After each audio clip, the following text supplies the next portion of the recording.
Momentum Hari Ibu diharapkan tidak hanya sekedar perayaan semata, ada esensi di baliknya. Begitu kata ibu 5 anak ini, Fatmawati Rusdi, yang juga punya peran penting dalam kemajuan Kota Makassar. Fatmawati Rusdi sejak jabat Wakil Wali Kota Makassar mendampingi Muhammad Ramadan Pomanto semakin aktif di tengah padatnya agenda pemerintahan. Tiap hari, ia sibuk mengawal program-program prestisiusnya dari lorong ke lorong bertemu warga hingga ke panggung besar untuk menggaungkan inovasi-inovasi yang telah digagas bersama Dani Pomanto. Di tengah sesaknya aktivitas, Fatmawati Rusdi tak lupa dengan kewajiban utamanya sebagai seorang ibu.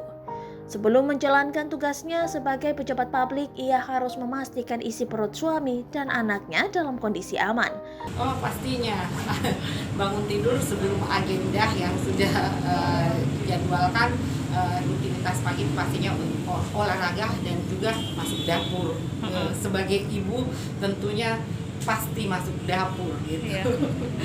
Anak sekolah juga meskipun masih pandemi, masih via daring, tapi tentunya itu harus mengecek kesiapan dan kebutuhan anak-anak setiap harinya. Itulah fungsi ibu ya. Meski punya banyak relasi bertemu dengan orang-orang penting, tetapi fungsi kontrol terhadap anak-anak tetap berjalan. Ia memanfaatkan alat komunikasi dan teknologi masa kini untuk terus berbagi kabar dengan keluarga. Baginya, kesehatan pendidikan adalah kewajiban mutlak yang harus diberikan orang tua kepada anaknya. Bukan hanya tugas seorang ayah atau bapak, sang ibu juga punya peran penting di dalamnya dalam membentuk moral dan karakter anak.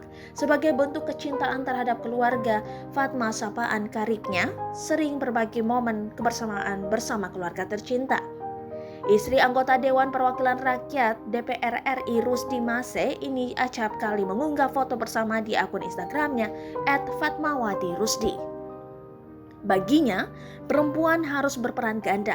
Perempuan harus menggali potensi yang ada pada dirinya agar bisa mandiri. Karena itu, Hari Ibu seyogyanya dijadikan pemantik semangat bagi kaum perempuan untuk lebih berdaya dan maju. Juga sebagai ajang merefleksi bagaimana perjuangan kaum perempuan terdahulu dalam menciptakan gerakan emansipasi. Berbagai aksi nyata telah dilakukan untuk mendorong kesejahteraan dan pemberdayaan perempuan. Misalnya, ajang sana ke kelompok lanjut usia atau lansia. Di sana, ia memberi motivasi bagaimana seharusnya perempuan berperan dalam memajukan ekonomi keluarga. Apalagi di tengah pandemi saat ini banyak kepala rumah tangga yang terimbas pemutusan hubungan kerja atau PHK. Karena itu, perempuan harus berpikir untuk melakukan inovasi agar bisa bertahan hidup. Seorang ibu harus berperan ganda menjadi kepala keluarga dan ini tentunya adalah tantangan di masa-masa pandemi ini. Nah, untuk peringatan Hari Ibu ini saya menyampaikan kepada perempuan-perempuan hebat yang ada di Indonesia, lebih khusus lagi di Kota Makassar ini, bahwa perempuan itu harus mandiri, harus mampu memanage dari skop terkecil keluarganya, harus berdaya sehingga bisa menopang ekonomi keluarganya.